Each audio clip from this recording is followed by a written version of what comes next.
Welcome to the Motown India show. We have here with us Markus Sternberg, Vice President, Aftersales, GM India. We're going to ask him a few questions. Welcome to the show, Markus. Thank you for having me. My first question is, Markus, the moment GM India decided to stop domestic sales, I'm sure it must have caused a lot of panic among the customers here. How is it now? Has most of the panic been settled? Yeah, I think you're right. When we announced that we would stop domestic sales, it caused a lot of panic and anxiety with our customers. What we did a lot of communication. We put out newspaper adverts, one-on-one communication to the customers. And to be honest, it did not, at this point in time a year ago, it didn't take away the fear of the customers. What really has helped is a year later, if you look back, we made a promise. We're going to deliver parts. We're going to have a service network in place. We're going to continue to own a warranty. We're going to continue to provide roadside assistance. What's really helped, if you look back a year now, is we delivered on those promises. I'd say a year ago, people really took it for, they're just saying this, they're going to stop supporting my car anyway. If we look back a year now, we delivered on those promises. Now, I'd say a year later, the fear has gone with the customers. The customers actually are confident that we're here to stay and look after their car. Okay, but at the time of when the decision was made to stop domestic sales, a lot of upheaval was there among existing GM dealers.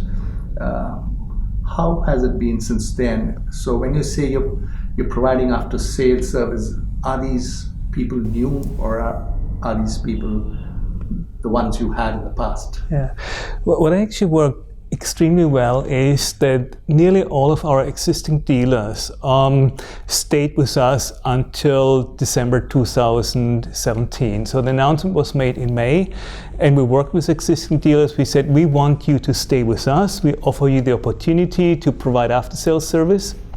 So we want you to stay with us. And 99% of the dealers actually stayed with us until December 17. And what this helped us, it helped us to, let's say, have a bridging strategy. It actually worked both ways. The dealers could continue the service workshop. They didn't need to let go of their technicians. They could continue to operate. It also gave them the time to look for opportunities. For us, the benefit was they stayed with us. We could continue to provide service to the customers. So what it helped us to do is have a bridging strategy. The dealers stayed with us, and it gave us time to look for alternatives. The way it really works is that our preferred service partner, or we gave, if you were an existing dealer, we said you can stay with us, you can provide service as long as you want. So what they do, they stay with us, they provide service, and then some of them clearly look for other opportunities. And as they get other opportunities, they tie up with another original manufacturer, they tie up with a new brand, they give us notice that we're going to leave the network, we have a new opportunity, goodbye Chevrolet. What we do in parallel, as these former dealers go out of the service network, we bring in new service partners. So we make sure that we maintain, I call it service coverage. We need about 180, 190 service points have good service coverage. So we make sure as dealers leave the network, we bring in new service partners to make sure we have these 180 service points covered across India. So how do you convince these people to join you, especially it requires a lot of investment on their part, and there is a limited number of cars which need to be serviced. And while you're answering that, how many cars are there? Okay, there are still around 600,000 Chevrolets on the road, so it's quite a good number still. And it's actually, maybe I need to expand a little bit on it. A year ago, we looked at different service or different models. We said, okay, we're going to have big Chevrolet exclusive workshops, or we may tie up with a nationwide service provider chain like TVS, Bosch, Mahindra First Choice. We actually came to a very different solution, and over time things really develop, What we're doing now, we're really tying up with what I would call big multi-brand workshops. So these are independent multi-brand workshops which have maybe 10 bay, 15 bay spare capacity. So there is an existing infrastructure in place, there are existing technicians in place, they know how to run the service business. And as one of our former dealers go out of business, we look around the area, where's a potential candidate, then we approach these candidates or they approach us and say, do you want to work with us? If they decide yes, we'll form a letter of intent. And then we train them. We have a team that goes in, trains them on how to service Chevrolet vehicles. We make sure they know how to process warranty claims. We make sure they know the systems. They have all the needed special tools in place. That's a process that takes about 3 months, and then we appoint them as authorized Chevrolet service operations. The benefit for us is we have a good service provider in a certain area. The benefit for them is they get additional service business. There's a car park out there, additional service business. But the other benefit for them is they learn how to work with an OE provider, so they learn how does an OE provider work. So it's really a win-win for the customer. The customer has a service network. We have a partner who looks after takes care of my customers, and they get a business opportunity to work with an OE manufacturer. So it actually works surprisingly well. We have about 40 currently in place, and every month we have about 4 to 5 we add as existing dealers leave the network. They're still joining in.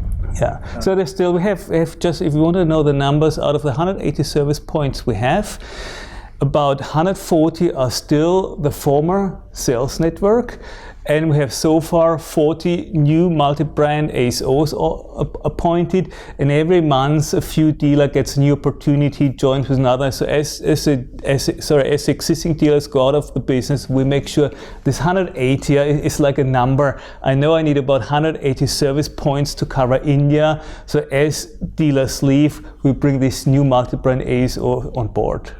Okay, are these dealers, are these service points, are these exclusive or is it, are they free to take care of the other cars? Yeah. I think, you pointed out that the Chevrolet car park will continue to go down. Yeah? It's the nature of the business. So running a Chevrolet exclusive service point doesn't make sense, because you can foresee 5 years down the road there's going to be no business anymore. So that's why we tie up with these multi-brand guys, so they continue their multi-brand business. They do maybe 200 repair orders for a multi-brand car, they add another 100 repair orders for a Chevrolet. They keep running both these business, so the multi-brand leg basically continues them to continue. As the Chevrolet volume will go down, they're still in business with multi-brand. So they have a Chevrolet authorized logo across, they're dressed in Chevrolet uniforms, they follow the Chevrolet processes, but they run both operations. So they service other brands and Chevrolet as well. And that gives them like the leg or the economical sustainability to continue the business for the next 5 or 10 years. Okay, one part is taken care of, but what about the parts per se? I mean, are they still being made, and are the suppliers still manufacturing them on a monthly basis? Or how does that work? I think the parts business, I'll have to give credit to my team, because the parts business is a tremendous amount of work which really happens in the background, and nobody really knows what effort goes into there. And there's a whole lot of different things we do. The first choice, obviously, try and work with existing supplier. So where he used to give us like a regular supply, whatever 1,000 parts per month, we now order batches. Maybe you only get a supply every 3 months, 4 months, every 6 months. So preference is clearly existing supplies. If they don't continue, sometimes you can find alternative suppliers who are also in this type of business, willing to produce parts. Then some of the cars are built in other countries. So where we had local supply from India, we now source some of the parts from Korea, from other markets where the same car is being built. Just to maybe give you an example, the extent we do, like Tavera was produced in Halol, yeah. So all the body parts were made in Halol. When we sold off Halol, we took all the body, basically all the dies and everything else from Halol. We installed a complete new facility in the Talagon plant. We transferred all the tools down to Talagon. We have a new line which does nothing but producing Tavera body parts. Yeah. So there's a lot of effort done. And the last thing we do, we call it ATB. ATB stands for all-time buy. So in those instances where we know we have no longer continued supply, we actually buy parts. So we go in, we say, okay, how many parts are we going to need for the next 10, 12 years. We then go to the market, we buy these parts, and we store them. And we actually have put in a complete new facility, huge facility, which is nothing else but storing all-time buy. So we need to make sure we have either continuous supply, alternative supply, or we have the all-time buy for the next years to come, and we've stored them, so if the customer needs a part, we have it ready on our shelf. So a lot of effort, much more effort than you can imagine, a lot of effort, but it works. So far, it works well. Well, that's wonderful. And how long do you intend supporting? Because there's going to be a cutoff here somewhere where you'll say enough is enough, and your car has done 15 odd years and now it needs to be dumped. So I'm sure you must be having that year ready. Yeah. So we have an internal plan, and we plan for a minimum of 10 years. So we're storing parts for 10 years. We're making sure part supply is guaranteed for 10 years. What you actually will see, I think you will see the demand actually will be changing, yeah, because you can already foresee 5 years from now or 10 years from now, the customer is not going to put a new bumper on his car. He's going to live with the scratches. He's not going to replace an engine. He's going to have the engine repaired. Yeah, so I actually think we're very well covered for the near term and immediate future. But I also believe over the years to come, yeah, the customer behavior will change. He will no longer go to an authorized Chevrolet service network. He'll go somewhere to the side of the road.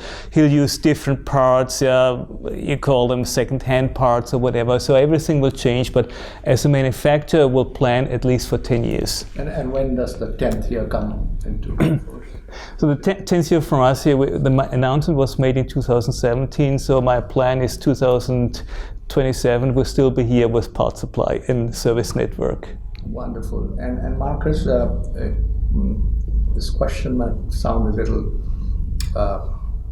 off the cuff, kind of. You were the vice president after sales, and after sales for a company which doesn't really have any after sales because you're not manufacturing here. Yeah. So are you here just to take care of the business in this transitional period? I think if I maybe look back, I've run big after sales operations like in Europe, North America, Korea. Yeah, so I know the after sales business very well, and I've worked always in growing markets or growing demand. Yeah, this is very different. Basically, it's a complete new challenge. Yeah? How do you motivate your own team? Because your own team knows this is coming to an end. How do you motivate your dealers? Yeah, your authorized service network. How do you keep the trust of the customer? Yeah? So it's a tremendous challenge. I'd say I never had in my business life before. Most likely a situation very few people will be faced with. So it's a good question. I think I personally made the commitment to be here. Family made the commitment to be here. Family enjoys being here, and I think we'll do this for as long as we're needed to have a let's say a stable process in place to make sure everything is in place for the customers to be taken care of. I have to say, personally, it's been a very rewarding year.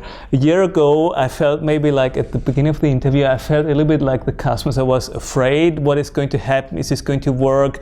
How is the customer reaction going to be? Will we be able to do it? If I look back now, it has been an extremely rewarding year because I sit here a year later and said we kept our commitment. Yeah, we have a good service network, strong service network, very dedicated service network. We're still providing parts. So it has actually been, believe it or not, extremely rewarding, and I'm still enjoying doing it, and I'm really committed to make sure we'll take care of these customers.